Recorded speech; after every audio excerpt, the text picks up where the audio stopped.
Good evening friends. कैसे हैं आप लोग। आज संडे आपने बहुत अच्छे से यूज़ किया क्विज, जो कि हर एक सब्जेक्ट के आपने क्वेश्चन उसमें सॉल्व किए, मैथमेटिक्स के, जीके के, रीजनिंग के, हरियाणा जीके के।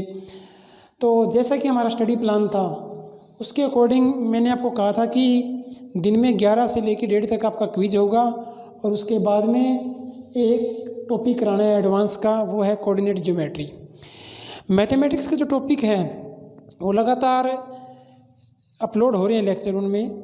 तो आपने देखा होगा कि मैथमेटिक्स के जो हम इतने लेक्चर अपलोड करवाए हैं, परसेंटेज, रेशियो एंड प्रोपोर्शन, और साथ साथ जो एडवांस मैथमेटिक्स है कंपटीशन के लिए, वो भी मैं एक एक टॉपिक लेके चल रहा हूँ। इससे पहले नंबर सिस्टम और HCF LCM आपका हो चुका है एडवांस के हिसाब से, और इसके बाद में कोऑर्डिनेट ज्योमेट्री। ये टॉपिक छोटे हैं, पहले करवा दिए। जो मेन टॉपिक आपके बचेंगे इसके बाद में उसके लिए 2 या 3 लेक्चर के अंदर हम करवाएंगे। जो उसके बाद जो टॉपिक बचेंगे वो बचेंगे आपके ज्योमेट्री, ट्रिग्नोमेट्री और मेंसुरेशन। वो 3 टॉपिक बहुत ही ज़्यादा इम्पोर्टेंट है कम्पिटिटिव एग्जाम्स के व्यू से, तो उनके ऊपर हम थोड़ा टाइम लगाएंगे। तो आज हमें कोऑर्डिनेट ज्योमेट्री करेंगे, वो भी एडवांस। थोड़ा ध्यान से देखना, इसमें जो आपने 10th क्लास में पढ़ा है उससे एक्स्ट्रा पढ़ना है, क्योंकि जो क्वेश्चन है कम्पिटिटिव एग्ज़ाम के अंदर वो इसके बेस पे आते हैं। तो मैं थोड़ा सा जो कॉमन है उससे मैं स्टार्ट करता हूँ। जो कॉमन आपकी इसकी बेसिक पॉइंट है वो आपको पता है वैसे, लेकिन फिर भी मैं जस्ट आपको मेमोराइज करवा दूँ उसमें। जैसे हम 2 इक्वेशन लेते हैं, a1x + b1y = c1, a2x + b2y = c2। एक कोई भी आपकी लीनियर इक्वेशन है, जब उसका ग्राफ बनाओगे तो उसका एक लाइन बनेगा। और अब आपको इन इक्वेशन को देखने से पता लग जाना चाहिए कि आपका ग्राफ कैसा बनेगा। इसके लिए आपको 3 रूल याद करने हैं। सबसे पहले आप देखोगे जो a1/a2, b1/b2 और c1/c2 निकाल लोगे। आप चेक करोगे कि a1/a2 है वो b1/b2 के बराबर है या नहीं। यदि वो बराबर नहीं है तो आपको c1/c2 को देखना ही नहीं है। वो बराबर नहीं है तो इक्वेशन का यूनिक सॉल्यूशन है। Unique solution, unique means one solution, एक हल है उसका। एक हल का मतलब क्या हुआ, जब आप ग्राफ बनाओगे तो जैसे आपकी 2 लाइनें हैं, 2 इक्वेशन है तो 2 लाइनें ग्राफ बनेगी। एक मान लीजिए ऐसे बन रहा है और एक ऐसे बन रहा है। तो जब इस कंडीशन के अंदर ये श्योर है कि वो दोनों लाइनें कहीं ना कहीं एक सिंगल पॉइंट पर काटेंगी, और वो सिंगल पॉइंट क्या होगा आपका, उस इक्वेशन का सोल्यूशन होगा। यानी एक वैल्यू x की आएगी और एक वैल्यू y की आएगी, उसका सोल्यूशन होगा। और ग्राफ की लाइनें इस कंडीशन में क्या होगी, आपस में एक पॉइंट पे इंटरसेक्ट करेंगी। यदि पहले 2 बराबर हैं फिर तीसरे को देखना है। पहले 2 बराबर हैं तो हमने तीसरे को देखना है। यदि c1/c2 भी बराबर है तो इसके मैनी सॉल्यूशन है। मैनी सॉल्यूशन कह लीजिए या इनफाइनाइट सॉल्यूशन कह लीजिए। और उसमें क्या होगा, उस स्थिति में जैसे आप ग्राफ बनाओगे तो जो एक लाइन का ग्राफ, एक इक्वेशन की लाइन आई है, दूसरी बिल्कुल इसके ऊपर आएगी। इसका मतलब क्या हुआ, ये मैनी सॉल्यूशन हो गया, अनेक हल। और इसमें ग्राफ की लाइनें क्या होगी, कोइंसिडेंट होगी। इसमें कोइंसिडेंट, संपाती बोलते हैं इसको हिंदी में, संपाती होंगी। यदि पहले 2 बराबर हैं और तीसरा बराबर नहीं है तो आपका उस इक्वेशंस का हल होगा ही नहीं, नो सॉल्यूशन, उसका कोई हल नहीं होगा। और उस स्थिति में क्या होगा, जो ग्राफ की लाइनें हैं वो पैरेलल जाएंगी। क्या जाएंगी, पैरेलल। यानी एक लाइन आई है तो दूसरी इक्वेशन की जो लाइन आएगी वो इसके पैरेलल आएगी। और पैरेलल का मतलब क्या, वो कहीं नहीं मिलेंगी नहीं तो क्या है, x और y का हल होगा ही नहीं। ये तो था आपका 10th का, ये एडवांस में नहीं है, ये 10th का है। और इसके बाद में इसको आप नोट करना चाहो तो नोट कर लो। यदि a1/a2 ≠ b1/b2 है, वो यूनिक सॉल्यूशन है, इंटरसेक्ट करेंगी। तीनों बराबर है तो मैनी सॉल्यूशन है, कोइंसिडेंट होएंगी। पहले 2 बराबर है, तीसरा बराबर नहीं है तो नो सॉल्यूशन है, और लाइनें क्या होंगी, पैरेलल। लेकिन ये तो 10th के लेवल का है। एडवांस हम करेंगे अब।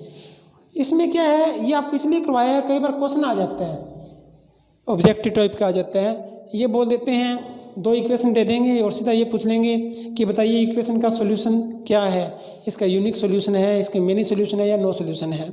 अब हम करेंगे एडवांस का। एडवांस का करने से पहले थोड़ा सा देख लीजिए, ये हमारा वाई एक्सिस, ये हमारा एक्स एक्सिस। ध्यान से सुन लीजिए भाई, आपको एक बात हमेशा याद रखनी है, ये जो लाइन है एक्स एक्सिस की है, इस लाइन पर कहीं भी आप कोई भी पॉइंट लोगे उसमें y की वैल्यू 0 ही होगी। सिमिलरली ये y एक्सिस है, यहाँ पे x की वैल्यू 0 ही होगी। यानी मान लो मैं यहाँ से ये 0 0 पॉइंट है, ये 0 0 पॉइंट है, यहाँ से मैं इस दिशा में बढ़ूँ, मान लो यहाँ मैंने एक पॉइंट देखना है, इसके बताना है वैल्यू क्या होगी, तो इसके कोऑर्डिनेट क्या होंगे, x तो इस पर 0 ही होना है, y कुछ भी हो सकता है, 1 हो सकता है, फिर 2 हो सकता है, 3 हो सकता है, इस प्रकार से। सिमिलरली यहाँ पे, अब यहाँ पे क्या है, इस कोऑर्डिनेट के अंदर दोनों पॉजिटिव आते हैं, क्योंकि x भी पॉजिटिव y भी पॉजिटिव। इसमें x नेगेटिव रहेगा, y पॉजिटिव रहेगा, इसमें x भी नेगेटिव y भी नेगेटिव, और इसके अंदर x आपका पॉजिटिव y आपका नेगेटिव। ये बात भी आपको ध्यान रखनी है। दूसरी बात, अब आते हैं हम हमारे मेन कंटेंट पे जो हमने करना है, उसके ऊपर अभी हमारा टॉपिक है वो स्टार्ट होता है। देखिए क्वेश्चन क्या आता है, आपको कोई इक्वेशन दे देंगे और इक्वेशन दे के आपसे ये पूछ लेंगे कि इसका एरिया बताओ। जैसे मैं एक एग्जांपल ले रहा हूँ, एक इक्वेशन है 4x + 3y = 12। देखिए भी ध्यान से, अब यहाँ से हमारा एडवांस कोऑर्डिनेट ज्योमेट्री का टॉपिक स्टार्ट होता है। सिर्फ ये देंगे वो आपको, ये एक लाइन है और ये लाइन एक्स एक्सिस और वाई एक्सिस के साथ एक ट्रायंगल बना रही है, उस ट्रायंगल का एरिया बताना है। देखिए ये मात्र 30 सेकंड का सवाल है, 30 सेकंड में ज़्यादा कह रहा हूँ, एक बार आपको कंसेप्ट समझ में आ गया तो बहुत जल्दी हो जाएगा। आपको ये दिया मिलेगा कि ट्रायंगल कहाँ बन रही है। अब इस क्वेश्चन में मैं कह रहा हूँ कि वो एक्स एक्सिस और वाई एक्सिस दोनों के साथ, यानी ये लाइन भी इंक्लूड है और ये लाइन भी इंक्लूड है। तो आपको यहाँ पे क्या करना है, यहाँ पर आपको वैल्यू निकालनी है। अब एक्स एक्सिस पे जो वैल्यू लेंगे, तो हमने आपको बताया था एक्स एक्सिस पे वाई क्या होगा, 0। तो मैं एक बार वाई को 0 रख देता हूँ। जब मैंने वाई को 0 रख दिया तो एक्स की वैल्यू क्या आ गई, 3। इसका मतलब एक पॉइंट यहाँ पे है 3,0। अब मैं यहाँ पर, वो कह रहा है कि वाई एक्सिस भी इंक्लूड है ट्रायंगल में, तो वाई एक्सिस पे वाई, यहाँ पे एक्स की वैल्यू क्या होगी, 0। तो मैं एक्स की वैल्यू 0 रख देता हूँ, तो वाई की वैल्यू क्या आ गई, 4। इसका मतलब एक पॉइंट यहाँ पे है, ये पॉइंट क्या है, 0,4। अब वो कह रहा है ये लाइन है वो एक्स एक्सिस और वाई एक्सिस का ट्रायंगल बना रही है, इसका मतलब ये दोनों पॉइंट इंक्लूड है उसमें, तो इस प्रकार से हमारी ये ट्रायंगल बनेगी। इतना पता लग गया तो आपका सवाल हो गया। अब यहाँ पर जब एक्स एक्सिस और वाई एक्सिस इंक्लूड होगी, इसका मतलब वो राइट एंगल ट्रायंगल बनेगी, क्योंकि वाई और एक्स आपस में क्या है, परपेंडिकुलर होते हैं। ये वैल्यू कितनी है, 3, ये वैल्यू क्या है, 4। आपका आंसर क्या आ गया, ट्रायंगल के लिए क्या होता है, 1/2 × बेस × हाइट, 6 स्क्वायर यूनिट आपका एरिया आ गया। ये तो आपको समझाने के लिए है, अदरवाइज तो देखते पता लग रहा है। यहाँ पर x 0 रखने पर y की वैल्यू क्या आ रही है, 4। y 0 रखने पर x की वैल्यू क्या आ गई, 3। तो एक पॉइंट हो गया 3 0, एक पॉइंट हो गया 0 4, ये डिस्टेंस 4 होगी, ये 3 होगी। तो एरिया क्या होता है ट्रायंगल का, 1/2 × बेस × हाइट, ये बड़ा 2 × 3 × 4, ये आ गया आपका एरिया ट्रायंगल का। इस हिसाब से हमारे को यदि वो लिखेगा एक्स एक्सिस और वाई एक्सिस के साथ, यदि उसने ये लाइन दे के और एक्स एक्सिस और वाई एक्सिस दोनों नहीं दिए, फिर आपको सोचना पड़ेगा कि ये एक्स एक्सिस को बेस लें या वाई को लें, वो कहेगा उसके हिसाब से चलना है। अब मैं एक थोड़ा सा एडवांस क्वेश्चन कराता हूँ आपको। ये था ट्रायंगल का। अभी आप एक क्वेश्चन लेके चलते हैं, उसमें आपको काफ़ी कुछ क्लियर हो जाएगा। हम लेके चलते हैं पैरेललोग्राम का। एक इक्वेशन है 8x + 6y = 60। 8x + 6y = 60 है। और एक इक्वेशन है 4x प्लस 3y बराबर 12। ये दो इक्वेशन हैं और दोनों ही इक्वेशन है उसने ये कह दिया कि एक देखो एक लाइन इससे बनेगी इक्वेशन से ग्राफ की, एक इससे बनेगी। वो कह रहा है कि जो दो लाइनें आ रही हैं वो एक्स एक्सिस और वाई एक्सिस के साथ पैरेललोग्राम बना रही है। पैरेललोग्राम ट्रेपीजियम बना रही है वो। तो आप उसका एरिया निकालना है ट्रेपीजियम का। देखिए सबसे पहले आप एक इक्वेशन को लेके चलते हैं इसको। 8x प्लस 6y बराबर 60। x की वैल्यू 0 रखी तो y की वैल्यू क्या आ गई 10, y की वैल्यू 0 रखी x की वैल्यू क्या आ गई 60/8.5। आपका पॉइंट क्या बन गया भाई 0,10। 0,10 कहाँ आएगा लगभग यहाँ 0,10। दूसरा क्या आ गया x 7.5 है तो x का हमेशा पहले लेते हैं। एक पॉइंट ये आ गया 7.5,0। इस लाइन का ग्राफ बन गया ये वाला, ये ग्राफ बन गया आपका। अभी दूसरी लेके चलते हैं। 4x plus 3y equal to 12।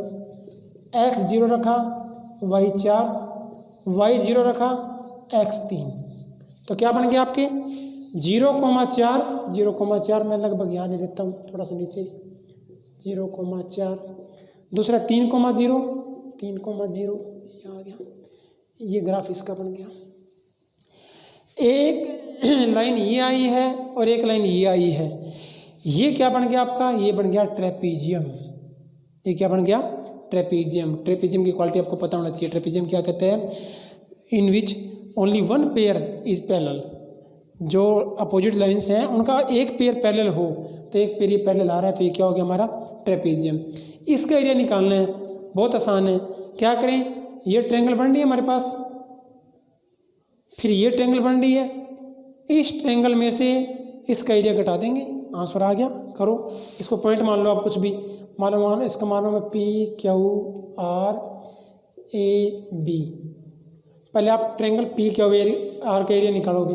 क्या बन गया बच्चों 1/2 गुणा ये लेंथ कितनी है 7.5 मल्टीप्लाई ये लेंथ कितनी है 10। ये पॉइंट 10 कट गया ये तो 75 आ गया आंसर। नहीं 2 भी है यहाँ पे 75 का हाफ आ जाएगा 37.5 ये आ गया मगर बड़ी ट्रायंगल का एरिया। अब निकालो छोटी का एरिया ऑफ PAB क्या आ जाएगा 1/2 इंटू 3 इंटू 4 ये 3 है ये 4 है कितना आ गया 6। आपको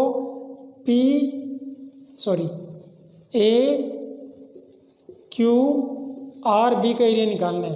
तो AQRB क्या आ जाएगा ये वाला एरिया बड़ी ट्रायंगल का एरिया माइनस छोटी का 37.5 माइनस 6 31.5 स्क्वायर यूनिट। ये आपका आंसर आ गया। देखिए एक इक्वेशन ये थी एक इक्वेशन ये थी। इस इक्वेशन का ग्राफ बनाया हमने ये बन गया, इस इक्वेशन का बनाया हमने ये बन गया। इसका एरिया निकालना है तो क्या दिक्कत है इसके एरिया में से ये एरिया घटा दिया आपका आंसर आ गया एरिया ऑफ ट्रेपीजियम। तो इस हिसाब से हम निकाल सकते हैं। यहाँ पर बात थी एक्स एक्सिस और वाई एक्सिस दोनों की, तो हमने यूज़ कर लिया। एक्स एक्सिस के कोऑर्डिनेट निकाल लिए एक्स को 0 रख के और वाई को 0 रख के और वाई एक्सिस के निकाल लिए हमने एक्स को 0 रख के। अब यदि हमारे को एक्स एक्सिस या वाई एक्सिस ना कहीं आए तो क्या करेंगे। जैसे एक सवाल कर रहे हैं हम एक ट्रायंगल एक इक्वेशन दे रखी है 4x plus 3y equal to 12। Same equation है 4x plus 3y equal to 12। Question को ध्यान से सुनना। उन्होंने कह दिया एक इक्वेशन और है 5x plus 7y equal to 35। और इस बार उन्होंने ये नहीं कहा कि जो ट्रायंगल बन रही है वो एक्स एक्सिस और वाई एक्सिस दोनों के साथ नहीं बन रही। ओनली एक्स एक्सिस को यूज़ करना है, ओनली एक्स एक्सिस को यूज़ करना है एक्स एक्सिस को। अब एक्स एक्सिस का मतलब क्या है ये आपको बता रखा है। जहाँ एक्स एक्सिस की बात है तो वाई क्या है 0। यहाँ वाई एक बार 0 रखते हैं हम। वाई 0 रखा तो एक्स की वैल्यू क्या आ गई 3। यहाँ पर भी वाई 0 रखेंगे तो एक्स की वैल्यू क्या आ गई 7। देखते हैं क्या बनता है। पहले ट्रायंगल बनाते हैं पहले वाई एक्सिस और एक्स एक्सिस लो उसे पता लगेगा। वाई एक्सिस और एक्स एक्सिस ये वाई एक्सिस है ये एक्स एक्सिस है। एक पॉइंट क्या आपका 3,0, 3,0, दूसरा पॉइंट क्या आपका 7,0, 7,0। अब एक्स एक्सिस का यूज़ करके ट्रायंगल बन रही है। अब ट्रायंगल बन रही है तो हमने यहाँ से क्या हुआ, हमारे को एक्स की वैल्यू तो मिल जाएगी। अब दिक्कत आ गई वाई की। वाई के लिए क्या करें, इन दोनों इक्वेशन को सोल्व कर लो, इन दोनों को सोल्व करके वाई की वैल्यू निकालो। तो सोल्व करते हैं। 4x + 3y = 12, 5x + 7y = 35।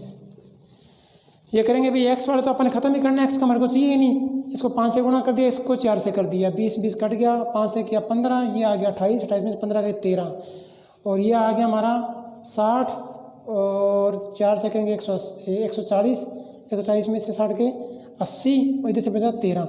Y की वैल्यू आ गई हमारी 80/13, वाई की वैल्यू आ गई हमारी 80/13। अब देखिए इसका मतलब क्या हुआ, इन दोनों को सोल्व करने पर जो हमारा वाई आ रहा है वो 80/13 आ रहा है, यानी लगभग 13 6 78, 6 पॉइंट समथिंग आ रहा है। यानी वो पॉइंट कहाँ होगा, एक्स तो 0 ही लेना है, एक्स यहाँ पर 0 लेना है, लेकिन यहाँ पर तो कुछ भी ले सकते हैं। यहाँ पर 80/13 है ना, तो 80/13 कहाँ आएगा पॉइंट, आप ये अंदाज़ा लगा सकते हो, 13 6 78 लगभग यहाँ आएगा। एक्स की वैल्यू कुछ भी अपने को जरूरत नहीं पड़ेगी उसकी, ये पॉइंट यहाँ आएगा। ये सिर्फ समझाने के लिए, अदरवाइज तो जरूर इसी तरह यूज़ कर लेंगे। ये पॉइंट यहाँ आ गया, यानी इसका मतलब हम इसको एग्जामिन कर सकते हैं कि ये ट्रायंगल बन रही है, ये ट्रायंगल बन रही है, और ये वैल्यू निकालने की जरूरत नहीं है, आपने निकाल ली है 80/13। तो ये आ गई आपकी 80/13। एरिया निकाल दो। ये डिस्टेंस कितनी है 4, तो कितना आ गया आपका 1/2 × 4 × 80/13। तो ये आ गया आपका एरिया 160/13 स्क्वायर यूनिट्स। देखिए अब मैंने, आप कहोगे कि यहाँ पे ट्रायंगल बना के नहीं दिखाई, एक्स की वैल्यू निकालने की जरूरत ही नहीं है हमारे को, हम क्यों उसको टाइम वेस्ट करें उसके अंदर। हमारे को पता है कि ट्रायंगल के अंदर एक्स एक्सिस ही यूज़ करना है, वाई करना ही नहीं है। और वाई नहीं करना, इसका मतलब यहाँ पर ट्रायंगल बनेगी, यहाँ ट्रायंगल बनेगी, तो यहाँ से मेरे को वाई की वैल्यू पता लग जाए तो उसको उसी हाइट को यूज़ कर लूँगा मैं। और वाई की वैल्यू क्या 80/13 है, 80/13 ये होगी, तो ये वाई हो गया, ये हमारा बेस हो गया, तो ये एच हो गया, ये बी हो गया। एरिया क्या आ जाएगा 1/2 × बेस × हाइट। तो इस हिसाब से ये हम निकाल लेंगे। तो इसमें हमारे पास क्या है, एक्स एक्सिस के साथ ट्रायंगल बनी हुई थी। अब हम एक सवाल और करते हैं इसी प्रकार का, उसमें ट्रायंगल बनी हुई है वाई एक्सिस के साथ। वाई एक्सिस के साथ बनी हुई है तो कैसे करेंगे। अब एक्स एक्सिस के साथ बनी हुई है तो हमने वाई क्या कर दिया था, 0 कर दिया था। और वाई एक्सिस के साथ है तो क्या करेंगे, देखिए इक्वेशन लिखते हैं पहले। एक है x + 2y = 8, एक इक्वेशन दे रखी है ये, और दूसरी है 5x + 3y = 15 होगा, 15। अब उन्होंने ये कह दिया कि ये दो इक्वेशन है, और ये दोनों इक्वेशन हैं वो वाई एक्सिस के साथ ट्रायंगल बना रही है, वाई एक्सिस के साथ। इसका मतलब आपके दिमाग के अंदर ये बात आ जानी चाहिए कि ट्रायंगल ऐसे बनेगी, वाई एक्सिस के साथ है। अब एक्स एक्सिस का यूज नहीं करना। अब जब वाई एक्सिस के साथ है तो एक्स की वैल्यू क्या होगी 0, इस पर 0 होगी। यहाँ पे वैल्यू रख लेते हैं, इसमें हमने x 0 रखा तो वाई की वैल्यू आ गई 4, यहाँ हमने x 0 रखा तो वाई की वैल्यू आ गई 5। इसका मतलब पॉइंट क्या बन गए, ये बन गया हमारा 0,4, और ये बन गया हमारा 0,5। इसका मतलब ऐसी ट्रायंगल बनेगी वाई एक्सिस के साथ है तो। अब ऐसी बनेगी तो हमारे को वैल्यू किसकी निकालनी है, सिर्फ ये हमारे को मिल जाए तो हमारा सवाल हो जाए। अब ये क्या है, ये x की वैल्यू है जितनी है। अब x की वैल्यू निकाल लो, इसको सोल्व करके इन दोनों को सोल्व करो। जब इन दोनों को सोल्व करेंगे तो वाई वाई स्टेटमेंट को काट दो, x की वैल्यू निकाल लेंगे, इसको 3 से गुणा करके, इसको 2 से गुणा करके। तो इन दोनों का हम सोल्व करेंगे तो x की वैल्यू आ जाएगी हमारी 6/7। x की वैल्यू आ गई 6/7, बस x की वैल्यू 6/7 आ गई, तो ये वैल्यू आ गई आपकी 6/7। अब ये 6/7 है और ये कितना हो गया 1 यूनिट, तो आपका एरिया क्या हो गया 1/2 × 1 × 6/7, 3/7 स्क्वायर यूनिट आपका एरिया हो गया, 3/7 यूनिट स्क्वायर यूनिट्स। ये आपका इसका एरिया आ जाएगा। यानी आपको ये ध्यान रखना है कि जिस एक्सिस के साथ बन रही है उस एक्सिस पे ये ट्रायंगल यहाँ बन रही है, तो यहाँ से आपको वाई की तो इसकी यूनिट पता लग जाएगा डिस्टेंस, और एक्स का मान निकाल लेंगे तो आपका एरिया आ जाएगा। तो इस हिसाब से जितने भी ट्रायंगल बने, चाहे वो ट्रेपीजियम बने, आपको सिर्फ एक्स एक्सिस और वाई एक्सिस का ध्यान रखना है, उसके बाद में आपका सवाल है वो ईजिली हो जाएगा। ये थे आपके ट्रायंगल के एरिया निकालने की। अब कुछ एक शॉर्टकट पॉइंट है, वो आपको समझने की ज़रूरत नहीं है, सिर्फ ध्यान रखने हैं। कंपटीशन के अंदर जैसे सेम टू सेम स्टेटमेंट आएगी, आपको सिर्फ आंसर देना है। वो क्या है, आपको मैं दो टाइप लिख रहा हूँ, modulus x plus y equal to k, या x plus modulus y equal to k, या modulus x plus modulus y equal to k. ऐसी इक्वेशन देंगे वो आपको और उसका एरिया पूछ लेंगे आपसे।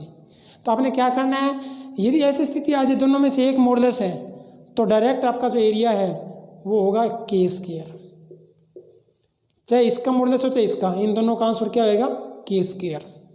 और यदि दोनों में मॉडुलस लगा हुआ है तो आपका एरिया होगा 2 स्क्वायर, बस और कुछ नहीं करना। ये क्वेश्चन आते हैं डायरेक्ट, इसमें ज़्यादा आपको माइंड वेस्ट करने की ज़रूरत नहीं है, सिर्फ इसको आपको साइड देखनी है, ये इसकी के की वैल्यू क्या दे रखी है, और जो वैल्यू दे रखी है उसमें आपका के स्क्वायर आ जाएगा, इसका 2 स्क्वायर आ जाएगा। ये आपका है मॉडुलस वाला। इसके बाद में मैं करवाऊँगा नहीं, आप खुद देख लेना, क्योंकि वो 10th से भी कम लेवल का है। और इससे पहले जो संदीप सर ने वीडियो अपलोड की है 10th वाले बच्चों के लिए, तो उसमें उन्होंने मेंशन कर रखा है दो चीज़ें। एक तो है आपका डिस्टेंस फार्मूला, x2 - x1 का whole square plus y2 - y1 का होल स्क्वायर, उसका स्क्वायर रूट। और दूसरा है आपका जो पॉइंट इंटरनली इंटरसेक्ट करे या एक्सटर्नली करे, उसमें आपको पॉइंट के कोऑर्डिनेट निकालने। वो आपको आते हैं कि kx2 प्लस x1 बटा k1 प्लस k2, तो वो आप कर लेना। एक ट्रायंगल यदि कोई x एक्सिस y एक्सिस ना कहे, उसके कोऑर्डिनेट दे दे, तो उसका एरिया निकालना, वो भी आपका 10th से लेवल का ही है, वो आप खुद कर लेना, टाइम वेस्ट नहीं करेंगे उसमें। उसका फॉर्मूला आपको आना चाहिए 1/2, फिर मॉडुलस लगा के x1 × y2 - y3 plus x2 × y3 - y1 plus x3 × y1 - y2। तो इस हिसाब से उसका एरिया निकाल लेंगे। इसके बाद में मैं एक सवाल कर रहा हूँ रोम्बस का। रोम्बस के अंदर आपको ये क्यों कर रहा हूँ, क्योंकि इसके अंदर ये कोऑर्डिनेट ज्योमेट्री के अंदर ही आ जाता है। कई बार क्वेश्चन ये आता है कि आपको रोम्बस नहीं मिलेगी, और रोम्बस के 4 में से 3 कोऑर्डिनेट दे देंगे वो, ये A B C D 3 coordinate दे देंगे, और चौथा आपको निकालना होगा। तो इसके अंदर जैसे सवाल है, ये 3 कोऑर्डिनेट दे रखे हैं, एक है -2 × 3, दूसरा है 3 × 4, 3 × 4, 3 × 4, और तीसरा है 2 × -7। इसको पहले सीरीज वाइज लिखते हैं, अदरवाइज तो गलत हो जाएगा। 3 कोऑर्डिनेट क्या दे रखे हैं, -2, 3, 3, 4, और इसके बाद है 2, -7। देखिए जैसे मैं पहले कर रहा था, मैं यही रुक गया क्योंकि सवाल गलत हो जाता। जो आपको कोऑर्डिनेट दे रखे हैं वो आपका रोटेशन वाइज आना चाहिए, ये नहीं कि एक यहाँ ले लिए एक यहाँ ले लिया, सवाल गलत हो जाएगा। आपको इसको सीरीज वाइज लिखना है। जैसे मैं मान लो एक जो नहीं दिया हुआ वो कोई मान लेते हैं, मान लो ये नहीं दिया हुआ, इसका आप मान लेते हैं XY, ये हो गया -2, 3, ये हो गया 3, 4, ये हो गया 2, -7। अब आपको ये निकालना है, इसका आपको एक रूल याद रखना है, जो रोम्बस है, रोम्बस के डायगोनल क्या करते हैं, बाइसेक्ट करते हैं। बाइसेक्ट का मतलब क्या होगा, दोनों का मिड पॉइंट बराबर होगा। तो क्या दिक्कत है, पहले आप इसका मिड पॉइंट निकाल लीजिए। मिड पॉइंट क्या आ गया, इन दोनों को जोड़ेंगे 0 और -4, 0/2 -4/2, तो कितना आ गया आपका 0/2 और -4/2, यानी इसका आपका मिड पॉइंट आ गया 0, -2। अब जो मिड पॉइंट इसका है वो इसका होगा, तो क्या दिक्कत है, कर दीजिए। x + 3/2 इसकी वैल्यू क्या है 0, y + 4/2 इसकी वैल्यू क्या है -2। तो यहाँ से x की वैल्यू क्या आ गई -3, और y की वैल्यू क्या आ गई, यह आ गया -4 -8। तो इसके कोऑर्डिनेट क्या आ गया आपके -3, -8, ये आपका आंसर आ गया -3, -8। यानी हमारे को जो 2 वर्टेक्स दिए हुए हैं वहाँ से हमने क्या किया, उसका मिड पॉइंट निकाल लिया, और उसका जो मिड पॉइंट है वो दूसरे डायगोनल का भी होगा, क्योंकि रोम्बस के डायगोनल क्या करते हैं, बाइसेक्ट करते हैं। बाइसेक्ट का मतलब क्या, दोनों के मिड पॉइंट बराबर होंगे। तो इस हिसाब से हम उसका अगले का कोऑर्डिनेट निकाल लेंगे। ये आपका रोमस का 2-3 क्वेश्चन और मैं आपसे डिस्कस करूँगा, वो है स्लोप वाले। देखिए 1-2 क्वेश्चन रेशियो के हैं, वो मैं डिस्कस नहीं कर रहा क्योंकि वो मैं ये होप करता हूँ कि वो आपने जो 10th वाले लेक्चर हैं उसके अंदर देख लिए, नहीं देखे तो आप लोग देख लेना, क्योंकि उस पे जाएंगे तो हम टाइम ज़्यादा वेस्ट होएगा। वो लेक्चर ऑलरेडी अपलोड हो चुका है। हम बात करेंगे स्लोप की। अब स्लोप कैसे कैसे निकालना है। स्लोप आपको 3 तरीके से निकालना आना चाहिए। सबसे पहली बात तो यदि कोई लाइन किसी भी एंगल पे झुकी हुई है तो उसका कैसे निकालेंगे। वो झुकी हुई है उस एंगल को नोट कर लेंगे। जैसे ये वाई एक्सिस है, ये एक्स एक्सिस है, ये लाइन है, ये कितने डिग्री पे झुकी हुई है, और एंगल आपको हमेशा एंटी क्लॉक लेना है। एंगल आपको एंटी क्लॉक मापना है। मान लो इस लाइन का आपसे स्लोप पूछें तो आप इस एंगल को देखोगे, इस एंगल को, ये बन रहा है, ये मान लीजिए थीटा है। अब ये पूछे कि ये कितने डिग्री पर झुकी हुई है, तो आपका यानी स्लोप पूछ रखा है। स्लोप मतलब यदि आपको एंगल दे रखा है तो tan थीटा, यदि आपको एंगल दे रखा है और स्लोप पूछे तो आपका आंसर क्या होगा, tan थीटा, जो भी आपको एंगल दिया मिले। यदि आपको इक्वेशन दी हुई आ जाए, कोई इक्वेशन है, उसके 2 कोऑर्डिनेट हैं x1 y1 और x2 y2, और इसका स्लोप पूछे, जब 2 कोऑर्डिनेट दिए हुए आ जाए, इसका स्लोप पूछे तो आपका फार्मूला होगा m, लिख देते हैं इसको हम, m equal to y2 minus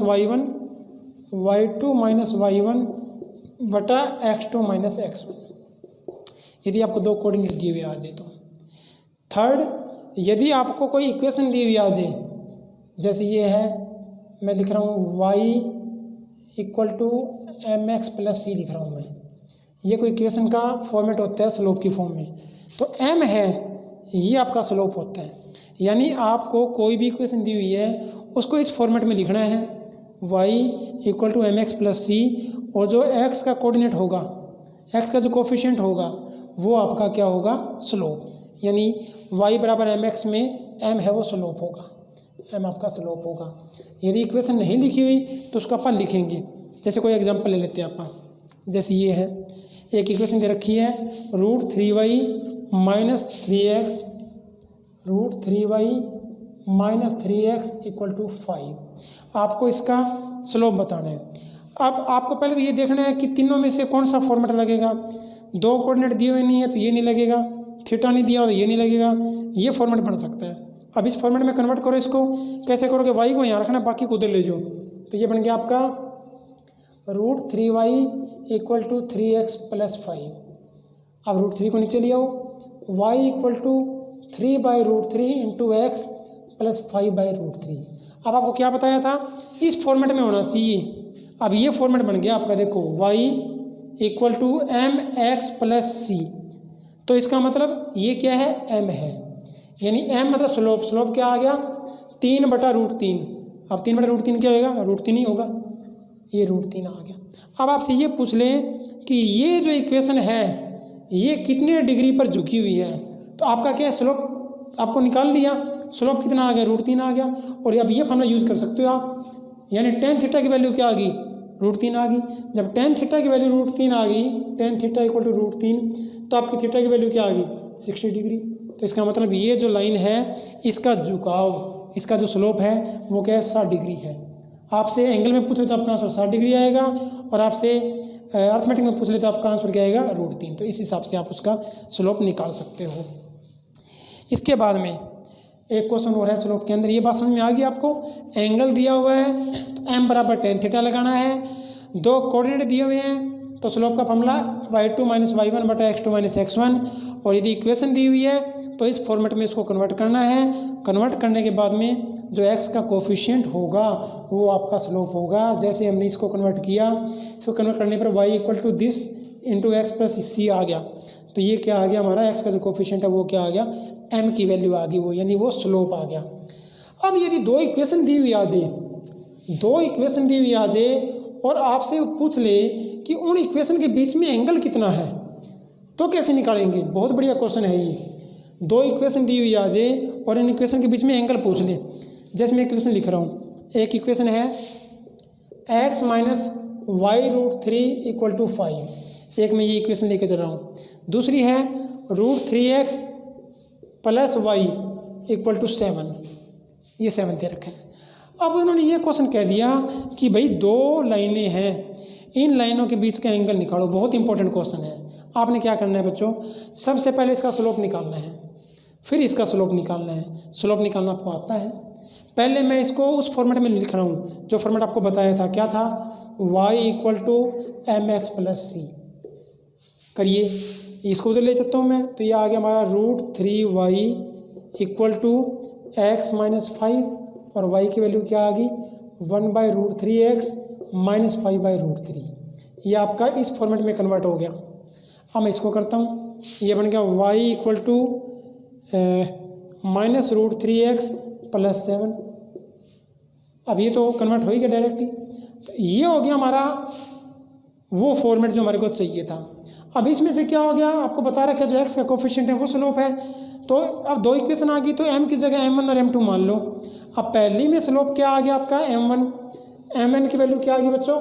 1/√3। और दूसरे में स्लोप कितना आ गया? ये आ गया -√3। दोनों का स्लोप निकाल लिया हमने, m1 और m2। m1 आ गया हमारा 1/√3 और m2 आ गया हमारा -√3। अब ऐसी स्थिति में क्या करना है आपको, जब दो इक्वेशन के बीच का एंगल निकालना हो तो उसका फॉर्मूला नोट करना है। tan theta equal to m1 minus m2 बटा 1 प्लस m1 m2 इस पूरे का मॉडुलस। ये हमारा tan थीटा का फार्मूला है। m1 माइनस m2 बटा 1 प्लस m1 इंटू m2। चलिए करते हैं। tan थीटा इक्वल टू, करिए भी, m1 कितना था हमारा? 1/√3, और माइनस माइनस प्लस हो गया, प्लस √3 बटा 1 प्लस, ये आ गया हमारा 1/√3 इंटू -√3। अब ये कट गया, -1 आ गया, 1 - 1 क्या आ गया? 0 आ गया। ऊपर कैलकुलेशन करनी नहीं आपको। जब यहाँ पे आपका कुछ भी आए, मान लो यहाँ पे आपका आ रहा है 4/√3 आ रहा है, लेकिन नीचे क्या आ गया? नीचे 0 आ गया। तब नीचे 0 आ गया तो ये क्या बन गया हमारा? tan थीटा बराबर क्या आ गया? 0। अब tan थीटा 0 कब आता है? जब थीटा 90 डिग्री हो। तो हमारा एंगल कितना आ गया? 90 डिग्री। एंगल क्या आ गया? 90 डिग्री। दोबारा समझिए, पहले हमने उनको फॉर्मेट में लिखा, पहले का स्लोप निकाला, दूसरे का निकाला। ये हमने फार्मूला नोट करना है, m1 माइनस m2 बटा 1 प्लस m1 m2। हमने वैल्यू रख दी, वैल्यू रख के हमने देखा कि समथिंग बटा 0 आ गया। जब बटे में 0 आ गया तो क्या आ गया? इनफाइनाइट आ गया। और इनफाइनाइट वैल्यू किस पे होती है? 90 डिग्री पे। एक बात और सुन लीजिए, यहाँ तो हमने इतना सॉल्व करके दिखाया है, अदरवाइज आपको सॉल्व करने की जरूरत भी नहीं पड़ी। यहाँ पे एक चीज़ से आप देखो तो, यदि दो स्लोप आपस में एक दूसरे के नेगेटिव रेसिप्रोकल आ जाए, आपस में एक दूसरे के नेगेटिव रेसिप्रोकल आ जाएं, इसका मतलब वो दोनों लाइनें हैं, उनके बीच का एंगल 90 डिग्री है। इसको करने की ज़रूरत ही नहीं है। यदि दो इक्वेशन हैं, उनके स्लोप आपस में नेगेटिव रेसिप्रोकल आ जाए, तो आपको क्या करना है? उनके जो बीच का एंगल है वो 90 डिग्री है। यानी m1 हमारा 1/√3 आ गया और -√3 आ गया, रेसिप्रोकल आ गया और नेगेटिव आ गया। इसका मतलब क्या हुआ? यदि m1 इक्वल टू -1/m2 आ जाए तो हमारा एंगल 90 डिग्री होगा। और यहाँ से हम एक इक्वेशन ये भी बना सकते हैं, m1 into m2 equal to -1। m1 into m2 equal to -1 आ गया, तो हमारे जो इक्वेशन है उनके बीच का एंगल क्या होगा? 90 डिग्री। ये बात आप नोट कर लीजिए। m1 यानी एक इक्वेशन का स्लोप इंटू m2 यानी दूसरी इक्वेशन का स्लोप, उन दोनों का प्रोडक्ट -1 आ गया, तो हमारे जो दोनों इक्वेशन है उसके बीच का एंगल क्या है? 90 डिग्री है।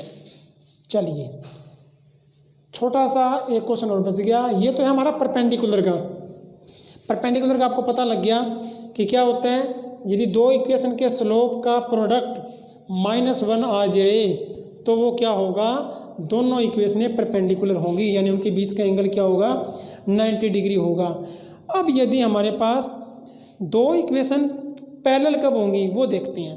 यदि दोनों का स्लोप बराबर आ जाए, आपको टाइप बताई दी, उस फॉर्मेट में कन्वर्ट करेंगे, स्लोप निकालेंगे। दोनों का स्लोप यदि बराबर आ जाए तो इक्वेशन क्या होगी, तो इक्वेशन आपकी दोनों इक्वेशन क्या होगी, पैरेलल होगी।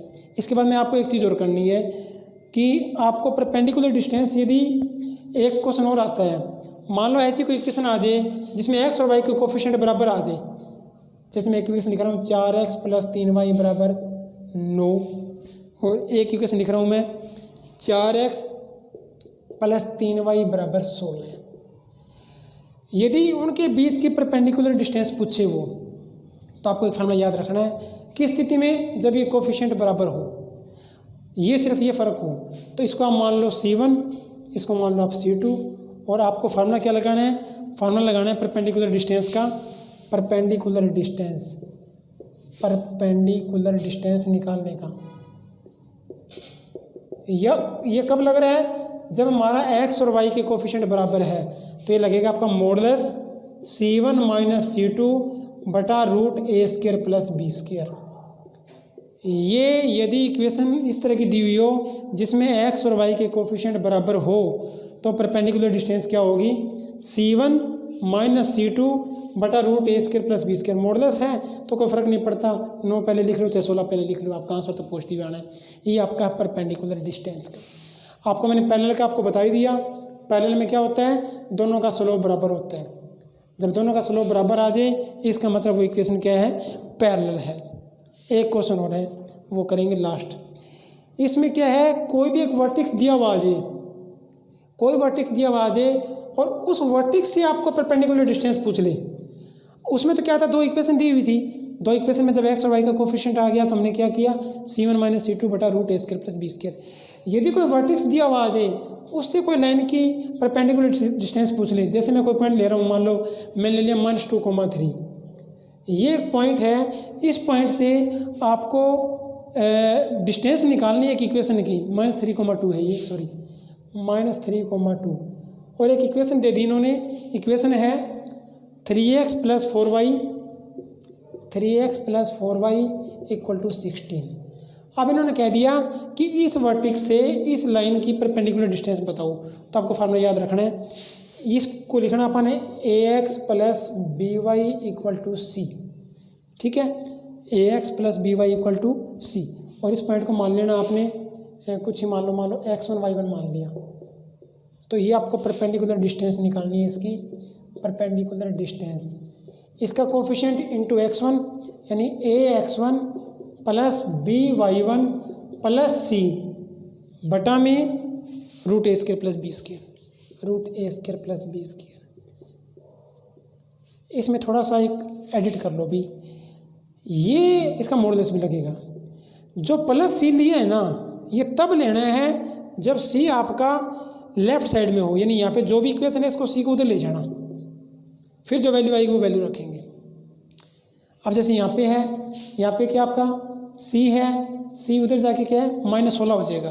अब -16 हो जाएगा तो इस हिसाब से वैल्यू रख देंगे, या हो सकता है इक्वेशन में यहाँ -16 दे रखा हो, यहाँ -16 है तो यहाँ जाके प्लस का 16 हो जाएगा, तो इसको हम ऐसे लिख सकते हैं, इधर आके प्लस हो गया बराबर 0। अब निकाल दो इसकी डिस्टेंस, ये क्या हमारा a है, ये x1 है, तो क्या आ गया 3 × -3 + 4 × 2 + c यानी 16 बटा √a² + b²। a कितना है 3 का स्क्वायर 9 + 4 का स्क्वायर 16, इसका मॉडुलस, तो कितना आ गया आपका 8 और 16 24 में से 9 घटा देंगे तो आ जाएगा 15 बटा 5 है वो क्या आ जाएगा आपका 3, 15 बटा 5 है वो आपका 3। ये आपकी परपेंडिकुलर डिस्टेंस आ गई पॉइंट से। इन्हें आपको ये याद रखना है कि वो पूछ क्या रहा है, वर्टेक्स से पूछे तो ये फार्मूला लगाना है, दो लाइनों के बीच में पूछे तो tan θ = m1 - m2 बटा 1 + m1 m2 लगाना है। और यदि आपको पहले ही पता लग जाता है कि m1 और m2 आपस में नेगेटिव है और रेसिप्रोकल है तो एंगल 90 डिग्री आएगा। आपको पहले ही पता लग जाता है कि m1 और m2 क्या है, बराबर है, तो इसका मतलब लाइनें पैरेलल है। इस हिसाब से जो आज हमने टॉपिक किया है उसके अंदर हमारे को स्लोप निकालना, दो लाइन के बीच का एंगल निकालना, परपेंडिकुलर डिस्टेंस निकालना, वर्टेक्स से परपेंडिकुलर डिस्टेंस निकालना, और इसके अलावा ट्रायंगल बनाई हुई है एक्स एक्सिस के साथ उसका एरिया निकालना, वाई एक्सिस के साथ बनी हुई उसका एरिया निकालना, एक्स और वाई एक्सिस के साथ आ जाए उसका एरिया निकालना, और ट्रेपीजियम का एरिया निकालना। इस प्रकार से ये हमारा एडवांस जो कोऑर्डिनेट ज्योमेट्री है उसका टॉपिक कवर होता है। आप लोगों को प्रैक्टिस करनी है और नेक्स्ट संडे को जिस हिसाब से आज क्विज हुआ था उस हिसाब से आगे क्विज कराएंगे, और क्विज के अंदर आपको इसके बेस पे है क्वेश्चन देंगे। कहीं पर आपको दिक्कत आती है तो आप जब वीडियो अपलोड होगी उसमें आप उसके कमेंट सेक्शन के अंदर अपना क्वेश्चन पोस्ट कर दीजिए, क्वेरी पोस्ट कर दीजिए, आपको वहाँ सॉल्यूशन मिल जाएगा। Thank you, keep learning, working hard. Thank you बेटा।